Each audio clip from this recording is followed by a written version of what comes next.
Bonjour tout le monde et bienvenue à cette nouvelle vidéo. Cette fois-ci, on va parler de CELI versus RER, comment optimiser ses placements. Quand on investit, on parle presque toujours des FNB, des rendements passés, des dividendes ou des stratégies à la mode. Pourtant, il y a un élément tout aussi important et souvent négligé qui peut avoir un impact majeur sur vos résultats à long terme. Le type de compte, c'est le type de compte dans lequel vous placez vos investissements, CELI ou RR. Ce choix peut sembler secondaire, mais il peut faire une différence de plusieurs dizaines, voire des centaines de milliers de dollars sur une vie d'investisseur. Deux personnes avec exactement le même portefeuille peuvent obtenir des résultats très différents uniquement à cause de la fiscalité. Le problème, c'est que beaucoup d'investisseurs choisissent leur FNB avant de réfléchir au compte, alors que la logique devrait être souvent l'inverse. Le bon FNB dans le mauvais compte peut devenir un mauvais placement. Dans cette vidéo, on va remettre les choses à l'endroit et comprendre pourquoi le choix de compte est une décision stratégique et pas juste un détail. Prenons un exemple simple. Deux investisseurs détiennent exactement les mêmes FNB, les mêmes ETF, avec le même rendement brut annuel. Pourtant, après quelques années, l'un des deux a un portefeuille nettement plus élevé que l'autre. Pourquoi? La réponse, c'est la fiscalité. Le rendement affiché sur papier n'est pas celui que vous gardez réellement. Ce qui compte, c'est le rendement après impôt.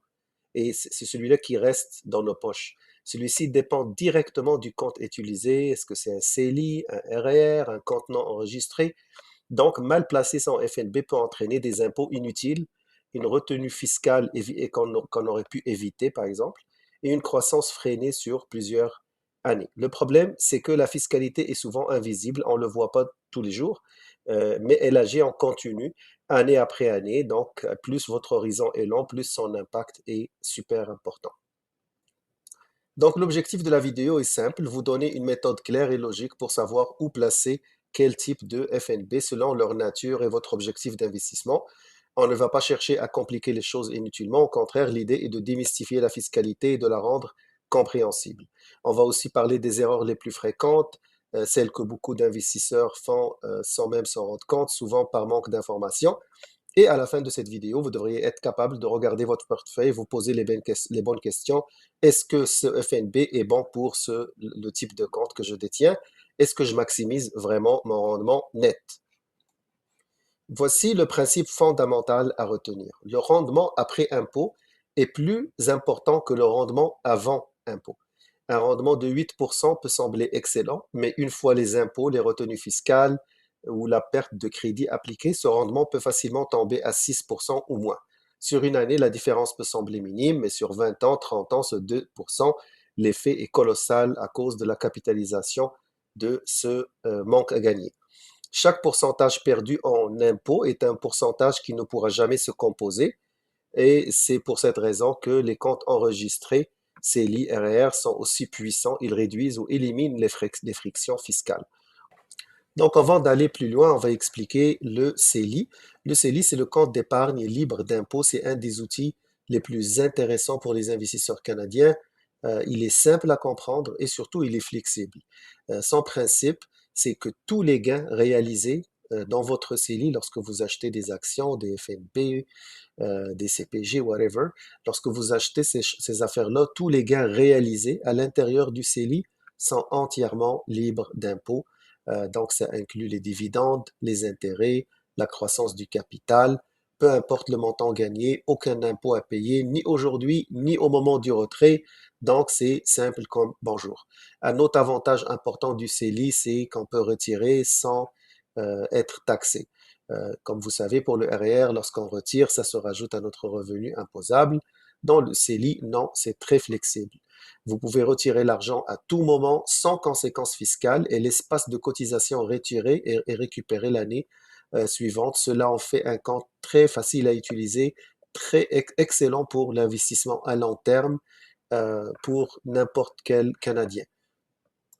Maintenant, comment ça fonctionne? Chaque année, le gouvernement fixe le plafond de la cotisation. Donc, pour l'année 2026, il est de 7 000. Pour 2025 aussi, c'était 7 000 et 2024, c'était 7 000. Le programme a été créé en 2009. Donc, si vous aviez 18 ans en 2009, vous avez votre plafond cumulatif, donc votre espace utilisé de contribution, et le maximum de cet espace-là, c'est 109 000, on l'appelle le plafond cumulatif, si vous aviez en 2009 18 ans. Si vous aviez 18 ans juste en 1er janvier 2026, votre plafond cumulatif est de 7 000 dollars parce que vous venez tout juste d'avoir 18 ans en 2026, puis le plafond pour 2026, c'est 7 000 dollars. Donc, c'est comme ça que ça se calcule le plafond cumulatif. Et tout simple, donc le plafond annuel, c'est 7 000 et les droits inutilisés des années précédentes. Par exemple, vous n'avez jamais ouvert un compte CELI et vous avez droit, par exemple, à 10 ans de CELI. Ben, vous pouvez contribuer. Vous n'avez pas perdu. C'est pas parce que vous n'avez pas investi lorsque vous aviez 18 ans que vous avez perdu euh, votre droit de cotiser. Donc, les droits inutilisés sont reportés indéfiniment. Donc, demain, moi, si j'avais en 2009 18 ans déjà, en 2026, je peux venir, puis si j'ai jamais ouvert de compte CELI, jamais investi dans un CELI, je peux en 2026 venir et déposer 109 000 sans risquer de pénalité. Oui, la pénalité, il y en a si on dépasse notre plafond cumulatif total. Maintenant, une question qui revient souvent, par exemple, quelqu'un qui avait un 10 000 dans son compte CELI, puis ce 10 000-là a apporté d'excellents gains, puis là, il est rendu à 20 000. Est-ce que ça veut dire qu'il a épuisé de son plafond cumulatif 20 000? Non. Le plafond cumulatif, c'est basé sur les cotisations qu'on met dans le CELI, pas sur la valeur de votre portefeuille. Donc, même si votre CELI est 1 million, là, ça change rien parce qu'à la fin de la journée, vous avez cotisé le montant qui était permis par la législation. La valeur du portefeuille, ça n'a rien à voir. On suit ici juste les cotisations. Le deuxième outil ou le deuxième compte, c'est le RER, le régime enregistré d'épargne retraite. Il fonctionne différemment du CELI, mais il est tout aussi important dans une stratégie globale. La principale caractéristique du RER est que les cotisations sont déductibles d'impôts. Donc, ça, c'est l'avantage numéro un. Lorsqu'on on met, on contribue au RER, on réduit directement notre revenu imposable, ce qui peut être intéressant pour beaucoup de personnes parce que ça va tout simplement augmenter le montant de l'impôt qu'ils vont recevoir ou réduire énormément le montant de l'impôt qu'ils ont à payer. Donc, pour chaque dollar cotisé, on réduit notre revenu imposable aujourd'hui, ce qui peut générer un remboursement ou une économie d'impôt immédiate. À l'intérieur du RER, les investissements croissent à l'abri de l'impôt. Donc, tu verras jamais dans ton RER dividendes reçus puis taxes. Ça n'existe pas parce que le RER, l'argent, elle croît à l'intérieur du RER à l'abri de l'impôt. Aucun impôt n'est payé tant que l'argent reste dans le compte. Le problème avec le RER, c'est lorsqu'on veut retirer. Là, on est vraiment mal pris parce que lorsqu'on retire, le montant qu'on va retirer vient se rajouter à notre revenu de l'année. Donc, de la même façon qu'ils ont réduit notre revenu lorsqu'on a cotisé, ils viennent l'augmenter lorsqu'on retire l'argent. Donc, pour être, disons, dans un scénario idéal, c'est qu'au moment où tu as retiré l'argent, il faudra que ton revenu soit plus bas, euh, beaucoup plus bas que lorsque tu as cotisé. Comme ça, lorsque tu cotises, tu reçois une bonne économie d'impôt, puis lorsque tu retires, tu es moins taxé parce que ton revenu est beaucoup plus faible. Donc, c'est ça l'idée un peu du RER. Il devient intéressant lorsque votre taux d'imposition est élevé aujourd'hui et que vous anticipez un taux plus bas à la retraite. Donc, il permet tout simplement de reporter l'impôt dans le temps. Donc, on n'échappe pas à l'impôt, on va le payer. C'est juste qu'on l'a reporté. On est à l'abri de l'impôt tant qu'on est dans le RER, aussitôt qu'on retire et l'impôt nous attend. Donc, le RER est souvent utilisé comme un outil de planification pour le long terme. Il a été créé vraiment pour l'épargne retraite, principalement pour la retraite. S'il est bien utilisé, il complète parfaitement le CELI dans une stratégie d'investissement équilibrée. Les FNB canadiens à dividendes. Ça, c'est le premier type de FNB dont je voudrais parler. Les FNB canadiens à dividendes, c'est-à-dire ceux qui versent un dividende canadien, sont très populaires, surtout chez les investisseurs qui recherchent des revenus réguliers. ils investissent généralement dans des entreprises canadiennes établies, les banques, les télécoms, les services publics qui versent des dividendes stables. L'un de leurs avantages fiscaux importants est le crédit d'impôt sur les dividendes canadiens. Lorsqu'ils sont détenus dans un compte non enregistré, c'est-à-dire compte d'investissement normal, ce mécanisme réduit l'impôt réel payé sur ces revenus-là parce qu'on bénéficie de ce crédit, ce qui peut les rendre fiscalement intéressants dans certains cas. Cependant, ce n'est pas automatiquement le meilleur choix pour tout le monde. Selon votre niveau de revenu, votre horizon, votre objectif de croissance ou revenu, le CELI peut parfois offrir un avantage supérieur malgré l'absence de crédit d'impôt.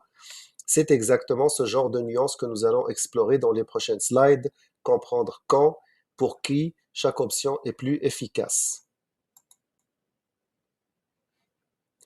Même si le crédit d'impôt sur les dividendes canadiens est intéressant dans un compte investissement normal, le CELI offre un avantage unique qu'aucun autre compte ne peut régler, c'est zéro impôt, peu importe le type de rendement. Dans un CELI, les dividendes qu'on reçoit dans nos FNB préférés de dividendes, les intérêts et surtout la croissance de capital ne sont jamais imposés dans un CELI. C'est libre d'impôt. Il n'y a pas d'impôt à payer aujourd'hui, ni plus tard au moment des retraits. Tout ce que votre portefeuille génère vous appartient entièrement. Et c'est pour cette raison que le CELI est souvent le meilleur choix à long terme, surtout avant la retraite. Pour plus votre horizon est long, plus l'absence d'impôt devient puissante grâce à à la capitalisation.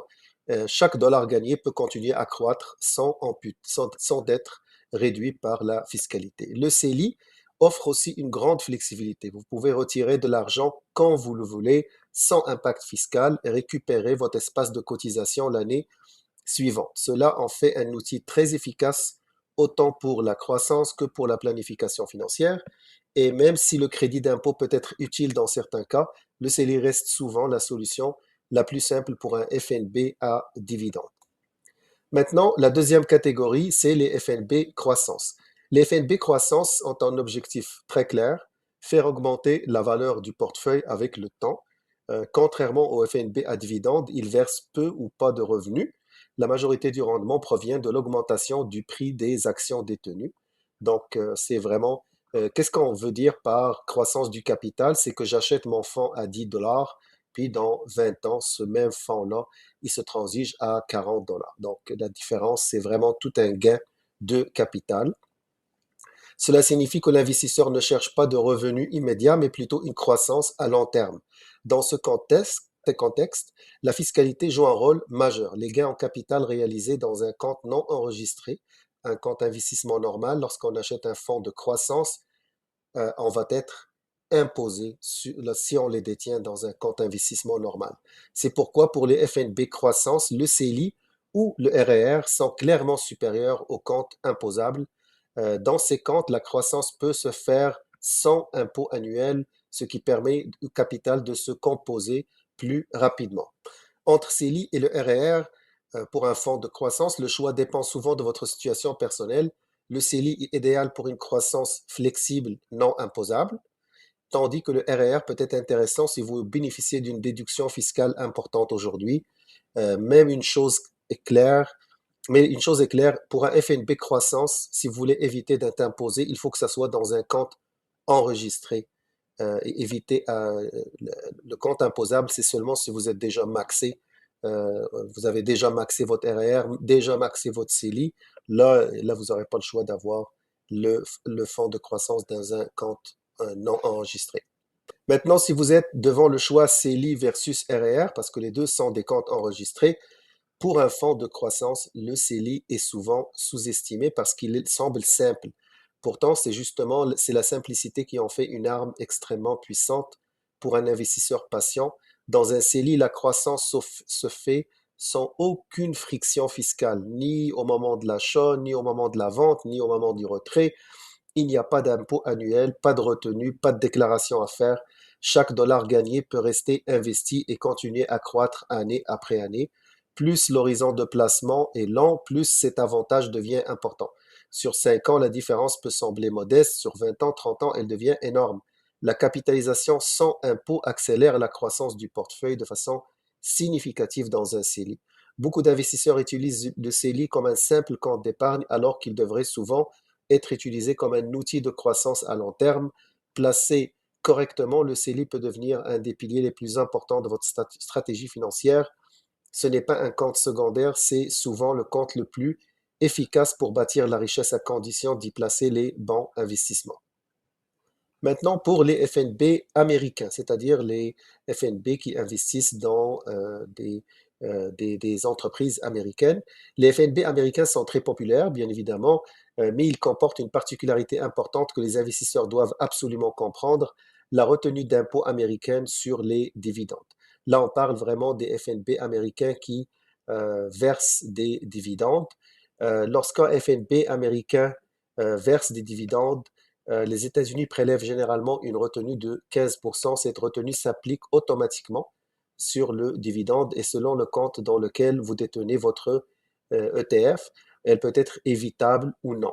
C'est là que beaucoup d'erreurs sont commises. Certains investisseurs placent des FNB américains dans leur CELI en pensant éviter l'impôt, puis après ils découvrent qu'il y a une retenue. Le traitement fiscal des FNB américains dépend donc fortement du type du compte utilisé. Les FNB américains qui versent des dividendes, la règle est simple et très importante à retenir. Le FNB américain qui verse des dividendes, il faut que ça soit dans un RER en priorité. Dans un RER, la retenue d'impôt américain de 15% sur le dividende est complètement éliminée grâce aux conventions fiscales entre Canada et États-Unis. Les dividendes sont donc reçus en totalité sans perte. Dans un CELI, cette retenue s'applique et elle n'est ni récupérable, c'est-à-dire on ne peut pas le récupérer, puis on ne peut pas le déduire comme un crédit. Donc, dans un compte non enregistré maintenant, la situation est encore moins avantageuse car il y a à la fois la retenue américaine et on est imposé bien évidemment sur les dividendes dans un compte non enregistré. C'est pour cette raison que le RER est généralement le meilleur endroit pour détenir des FNB américains axés sur les dividendes ou les grosses distributions. Il permet de maximiser le revenu reçu et d'éviter une friction fiscale inutile. Cette règle à elle seule peut améliorer sensiblement vos rendements à long terme, surtout pour les fonds dont le principal rendement vient de leur distribution. Maintenant, pour les FNB américains, mais type croissance, ils ne versent pas de dividendes. Le rendement provient surtout de l'augmentation de la valeur de l'entreprise, donc juste des gains en capital. Dans ce contexte, la question de la retenue d'impôt américaine devient beaucoup moins problématique puisqu'il y a peu de dividendes. La retenue de 15% a un impact limité pour un fonds de croissance. L'enjeu principal devient alors la croissance du capital et surtout la façon de la protéger de l'impôt. Donc, ça va être la même chose pour un FNB canadien croissance. Le CELI, encore une fois, est souvent le meilleur choix pour les FNB américains croissance. Toute la croissance réalisée à l'intérieur du CELI est complètement libre d'impôt aujourd'hui comme lors des retraits futurs. Aucun gain en capital n'est imposé. Le RER peut être aussi une bonne option, surtout si vous bénéficiez d'une déduction fiscale importante. Toutefois, le CELI offre plus de flexibilité, une simplicité appréciable, surtout pour des placements à long terme. Donc, on a parlé des meilleurs comptes adaptés à chaque type de catégorie de FNB, mais comme vous savez, à aucun moment on a dit que le compte non enregistré ou le compte d'investissement normal était le meilleur choix. C'est parce que tout simplement, c'est un compte qu'on est imposé dessus. Il n'est pas libre d'impôt, donc chaque gain, même le plus petit gain qu'on réalise dans un compte non enregistré, on va recevoir un relevé fiscal qu'on va être imposé dessus. Mais il y a un avantage intéressant pour le compte non enregistré, que beaucoup de gens vont se tourner vers le compte non enregistré pour l'investissement s'ils ont déjà maxé leur RER et leur CELI. C'est normalement la règle lorsqu'on finit de maxer les comptes qui nous protègent de l'impôt. Là, on peut se tourner vers un compte non enregistré normal. L'avantage souvent oublié, c'est les pertes en capital déductibles. Cela signifie que si un placement baisse et que vous réalisez une perte, cette perte peut être utilisée pour compenser les gains en capital réalisés ailleurs. Ces pertes peuvent servir aussi à réduire les gains passés, les gains présents et même les gains futurs. Concrètement, cela permet une réduction directe de l'impôt à payer. Autre point clé, les pertes en capital sont très flexibles dans le temps. Elles peuvent être reportées jusqu'à 3 ans en arrière ou indéfiniment dans le futur, jusqu'à ce que vous ayez des gains à compenser. Donc, c'est un avantage qui n'existe pas dans le CELI ni dans le RER. Dans ces comptes, les pertes n'ont aucune valeur fiscale. Donc, même si le compte non enregistré est imposable, il offre un outil de gestion fiscale intéressant pour les investisseurs qui comprennent comment l'utiliser au bon moment. Donc, il y a beaucoup de stratégies fiscales à la fin de l'année pour aller chercher ces pertes en capital ou vendre ces titres perdants pour aller maximiser ces pertes en capital. Donc, quelques cas particuliers intéressants à souligner. Par exemple, pour le RER, il peut être utilisé comme un levier parce que, comme vous le savez, lorsque vous cotisez un RER, vous recevez un remboursement ou une économie d'impôt. Mais dans le cas où vous recevez un remboursement, c'est super important, surtout si vous planifiez pour la retraite, l'épargne à la retraite, et que vous savez que votre revenu sera beaucoup plus faible à la retraite que maintenant. C'est sûr que ce remboursement, ça vous ferait beaucoup de bien à la retraite si vous réinvestissez le remboursement, vous le réinvestissez encore dans le RER, ça va énormément vous aider à atteindre votre objectif de niveau de vie à la retraite beaucoup plus rapidement parce que le réinvestissement, c'est un peu comme les dividendes qu'on réinvestit. Si on investit notre économie d'impôt que notre cotisation RER nous a généré, c'est sûr, c'est super important. Il y a aussi des personnes qui vont aller prendre le remboursement qu'ils reçoivent dans le RER et le placer dans un régime d'épargne-études. Ça fait beaucoup, beaucoup d'avantages parce que ça va financer les études de vos enfants et en plus, vous allez bénéficier des subventions gouvernementales. Donc, on prend ce que le gouvernement nous donne pour aller dans un autre programme intéressant, celui des régimes d'épargne-études et cotiser là-dedans et bénéficier des subventions gouvernementales. Donc, le message clé à retenir est simple mais fondamental. Un bon ETF, un bon FNB mal placé reste un mauvais choix. Donc, ce n'est pas seulement la qualité du fonds ou du ETF ou du FNB que vous achetez qui détermine votre succès, mais aussi l'endroit où vous allez le détenir. La fiscalité influence directement ce que vous conservez réellement de vos rendements. La combinaison FNB-compte va faire toute la différence. Si on comprend la logique, on peut améliorer nos résultats sans prendre plus de risques ni de chercher des stratégies complexes. Donc, c'est toute une question d'optimisation. Puis j'espère que cette vidéo vous a aidé avec ça. Donc, la règle simple, c'est pour simplifier tout ce que nous avons vu. Les placements axés sur la croissance sont généralement mieux adaptés à un CELI ou un RER afin de protéger la croissance de l'impôt. Les dividendes canadiens peuvent être détenus dans un CELI ou dans un compte non enregistré selon votre objectif ou votre niveau de revenu. Pour les dividendes américains, quant à eux, sont généralement mieux placés dans le RER afin d'éviter la retenue d'impôt américaine. Donc, ces règles ne remplacent pas une analyse complète, mais elles constituent au moins une excellente base pour prendre de meilleures décisions et éviter des erreurs plus fréquentes dans le futur. Je profite de la fin de la vidéo pour parler des portefeuilles modèles sur mon blog. Si vous souhaitez passer à l'action et structurer votre portefeuille de manière simple et efficace, j'ai créé un outil spécialement pour les investisseurs canadiens. Je vais mettre le lien à la description. Comme vous allez voir dans ce pack, si vous achetez le produit, vous allez recevoir 2 guides PDF complets, un pour les portefeuilles revenus et un pour les portefeuilles croissance. On y voit la méthode, la répartition, les FNB, les erreurs à éviter et plusieurs exemples concrets adaptés à différents profils d'investisseurs. Vous recevez également un fichier Excel professionnel avec 6 onglets déjà prêts à utiliser, les 10 portefeuilles, par type, revenu et croissance. Il y a aussi une base de données de plus de 800 FNB pour faire vos recherches selon, par exemple, le rendement, la capitalisation, la stratégie.